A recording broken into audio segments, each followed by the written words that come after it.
Bom dia, seja bem-vindo ao programa Opinião de hoje. Muito obrigado pela sua companhia aqui na sua TV Cultura, na sua TV Nova. É um prazer tê-lo conosco. Olha, nós costumamos, quando amanhece o dia, ter diversas opiniões sobre o que fazer. Muitas vezes nós achamos que devemos pular da cama e correr para resolver alguns problemas imediatos. Outros acham que é melhor aguardar, descansar um pouco mais e quem sabe fazer isso outro dia. Diversos ditados surgem em nossas mentes que abordam este assunto. Uns de forma positiva, outros de forma negativa. Como por exemplo, não faça hoje aquilo que você poderia fazer amanhã. Outros dizem ao contrário, não deixe para fazer amanhã aquilo que você poderia fazer hoje. Mas uma coisa você pode ter certeza, sempre haverá uma nova chance, sempre haverá uma nova oportunidade. Na sua vida sempre haverá um novo emprego, na sua vida sempre haverá um novo amor. Tudo se resolve. Só uma coisa, nunca haverá uma nova vida. Essa é para se viver de forma intensa, porque eu costumo dizer que nós só temos 3 coisas na vida que são certas. Uma delas são os impostos. A segunda delas é a morte. E a terceira, se você não sabia, é a vitória do Michael Phelps ou do Usain Bolt competindo nas Olimpíadas. Isso já é certo. O mais é tudo passageiro. Então cuide de sua vida e viva intensamente.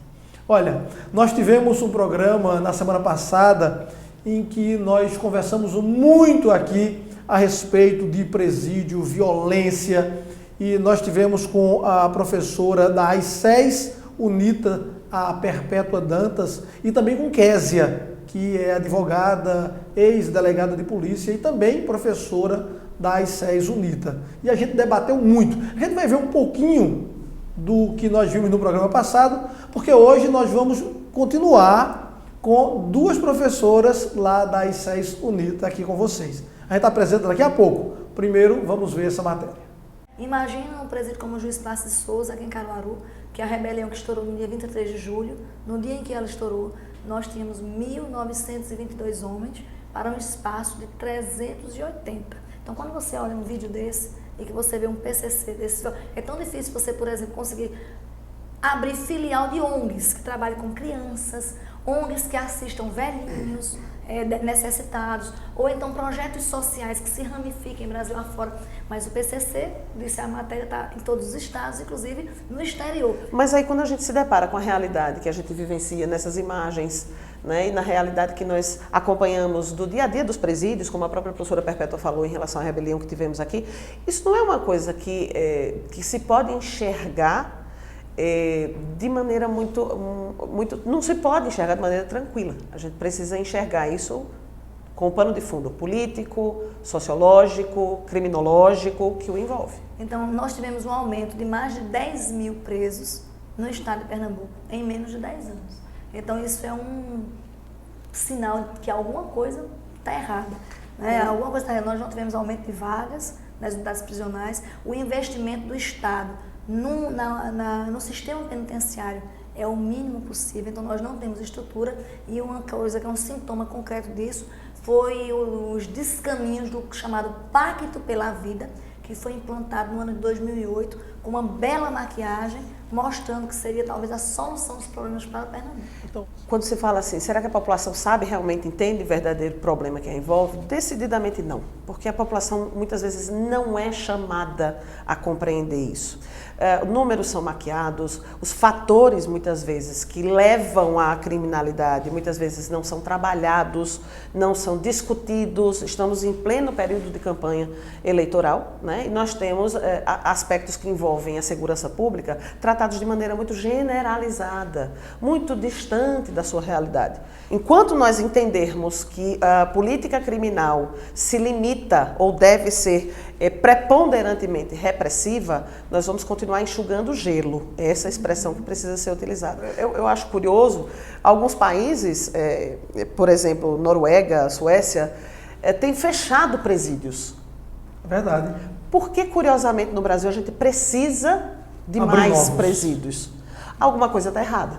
O que foi feito em termos de política pública relacionada à educação, à sociabilidade, à diminuição desse abismo que existe em relação à distribuição de renda?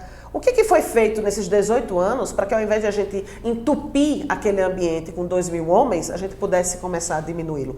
Prisão, sim, quando é necessário, sim, que seja, mas por que não de forma adequada? E mais ainda, uma prisão que só seja legítima quando o Estado foi presente e mesmo assim o indivíduo ainda escolheu por isso que ser eu comecei, criminoso. quer dizer, brincando com o Perpétua, fazendo aquela pergunta do quarto. Porque a gente só pensa nesse sonho, mas a gente não consegue passar um final de semana. Por que educar é importante? Os grandes tigres asiáticos que há 20 anos eram países subdesenvolvidos, como Taiwan, como a Tailândia, hoje estão se tornando tigres, porque a gente tem que investir nesse menino que está indo para a FUNASE hoje. Nós coordenamos um projeto que na SESA é chamado Programa de Adoção Jurídica de Cidadãos Presos, e a gente atua na penitenciária Juiz Passos de Souza há 15 anos, mas na FUNASE também, que essa também ensina uma disciplina que trata do Estatuto da Criança e do Adolescente. E eu lhe pergunto, essa criança que hoje está em conflito com a lei, que está na FUNASE, é o preso de amanhã. Mas você quer dizer preso do amanhã por quê? Porque ele vai estar à mercê da sociedade, ele vai cometer os mesmos crimes? Ou até crimes piores. Ele passou por uma instituição já de repressão por conta de crimes que ele cometeu na adolescência. É um efeito dominó. Que tipo de tratamento, que tipo de acesso a uma perspectiva de vida ele teve na FUNASE? Nenhuma. Ele ali também não tem qualquer tipo de assistência baseado no Estatuto da Criança e do Adolescente, assim como o preso que está lá, maior de 18 anos, também está completamente dissociado dos direitos previstos na Lei de Execuções Penais. Quando ele sai da FUNASE, ele sai despreparado para se reinserir socialmente ou ressocializado também e vai cair no mundo do crime. Então, quantos dos detentos que nós vemos hoje cometeram pequenos delitos, já vem numa carreira delitiva e o Estado, com sua completa ausência de preocupação nessa intervenção, que não só pode intervir na vida das pessoas com a punição, com a polícia. Tá vendo? Relembrou aí um pouco do programa passado. Esse é o assunto e quem está aqui conosco mais uma vez é Perpétua Dantas. Bom dia, visual novo, né? Porque esse aqui é o visual original. Ali eu estava com o cabelo escovado, mas esse aqui é o autêntico mesmo, é um afrodescendente. Tá vendo? Mas visual novo porque eu notei também que a unha veio diferente. Foi bom. Eu sou detalhista, tá vendo? Então seja bem-vinda. Obrigado. Mais uma vez. Muito obrigada. E está aqui conosco também uma advogada criminalista e orientadora da AICES UNITA, que é Edna Ribeiro. Bom dia, Edna, seja bem-vinda. Bom dia, é um prazer estar aqui com vocês. Muito bem, então vamos começar falando o seguinte. Eu vou trazer problemas, meu negócio é trazer problemas. A gente sabe que existe uma dificuldade muito grande hoje com relação ao sistema carcerário. Mas eu quero voltar um pouquinho no tempo e eu queria perguntar a vocês o seguinte. Qual é a fórmula correta na hora de criarmos os nossos filhos? O que é que tem levado tantos jovens a cometerem tantos delitos e cada vez mais cedo? Osmar, eu digo que fórmula correta não existe. Eu sou uma pessoa, independentemente de vínculos religiosos, eu sou cristã. E eu acho que nós vivemos numa sociedade que as pessoas que têm valores éticos, morais e princípios cidadãos pensam em um tipo ideal. Ou seja, como eu gostaria que esse filho meu chegasse à pré-adolescência, à adolescência, para que conseguisse galgar uma fase adulta com princípios republicanos. E aí a gente olha para o Evangelho e vê um cara que há mais de 2000 anos deu um show de civilidade, republicanismo, ética, deveres cívicos, valores morais, que é o nosso Jesus Cristo. Você olha para várias outras religiões, você vê profetas como Krishna, Buda, Maomé, naquela época deles, já ensinando as coisas adequadas de como os homens deveriam trilhar. Eu acho que com essa sociedade de consumo que aí está, com os valores tão pervertidos, com tanta gente se perdendo com relação ao foco principal, inclusive pais que supervalorizam a estética, o mundo exterior e esquece o principal, que é o mundo interior. Essa base moral, essa base ética. Fica complicado a gente, desde a pequena infância, levar a criança complicado, mas possível. Você quer ser o quê quando você crescer?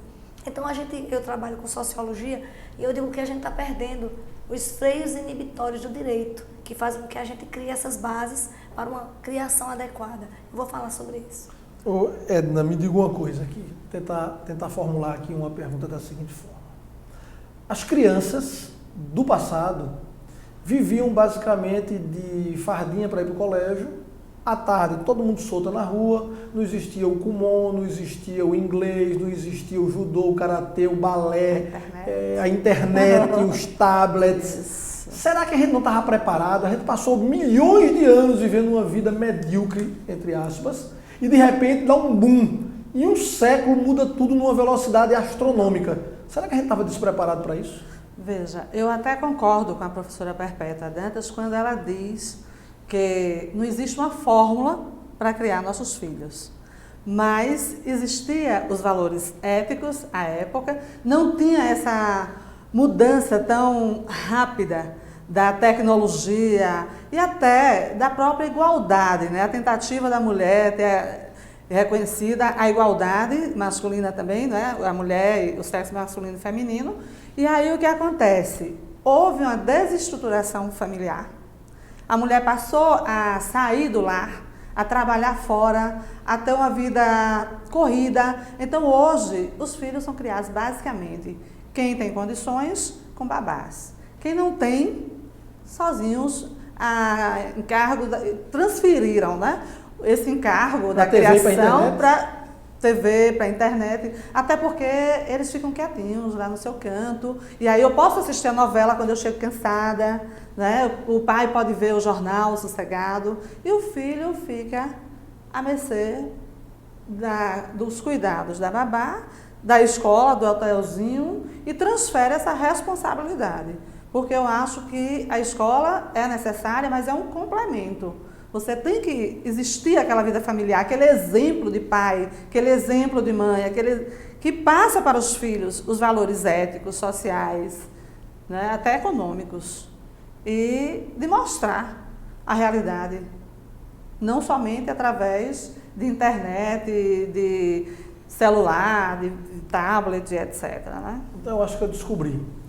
Na verdade, a gente viveu o mesmo processo que se viveu com os negros no Brasil, quando a princesa Isabel decretou a Lei Áurea. Ninguém estava preparado, e aí o que aconteceu? Eu quero que vocês me digam daqui a pouquinho, após o intervalo. A gente vai, é rapidinho, a gente volta já.